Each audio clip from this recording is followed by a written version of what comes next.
Closing market comments for Tuesday, December the 15th. Markets today started out lower and rallied as the day progressed. Bullish news on the weather continues to lend support to both the corn and wheat complex. Dry weather in the plains continues. A little bit of rain called for over the next few days, but then 2 weeks of dry weather expected. Brazil is 95% planted on beans now compared to 96% last year, so planting progress is there, but the weather continues to be an issue with dry weather in many areas and spotted showers in other areas, but nothing that's been consistent and large. Good rains have been in the inch to inch and a half range, and when you're in a drought, that's not enough to change the pattern.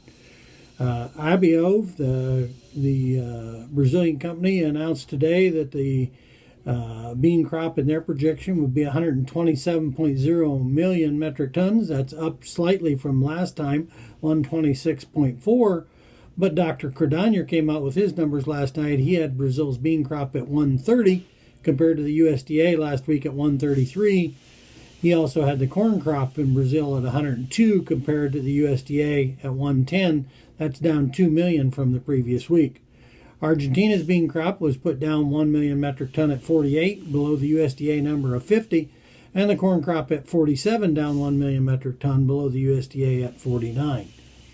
Ukraine announced today that their corn crop was expected to be between 28 and 30 million metric tons. That's down from 35.6 last year, and the exports out of Brazil on corn at 24.0 million metric tons, below last year at 30.3 million. USDA did announce the crush today for the month of November at 181 million bushels. That's up from the average guess of 180. It's below the record in October at 185. That's an all-time record, but above last year's number of 164.9, and the guesses range from 172 to 192. So we continue to see strong demand for soybean meal in both domestically and in exports. Argentina did raise their prices on soybean meal and soybean oil coming out of their country. They've had strikes going on in many locations for 6 to 10 days, primarily because of COVID situation and not being able to get it under control. People are striking, including the facilities that Dreyfus and Cargill own down there are being having strikes. So having a challenge. On the other side, the markets were a little stronger. The U.S. dollar was weaker. Canadian dollar and real were both stronger. We continue to see the dollar lose ground against those other currencies, and that's lending support. The U.S. corn price is the lowest cost corn in the world right now. So, and soybeans are the lowest through the end of January. Then Brazil gets competitive with us on beans at that time. So we'll have to see how things go.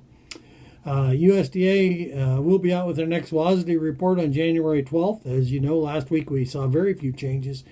The January report's supposed to be the final one on acres, yield, and then it'll update the production and usage numbers. So we'll have to see where it is. A lot of traders are looking for big changes in the report. Hard to say at this time. Okay, thanks for watching. Have a good evening.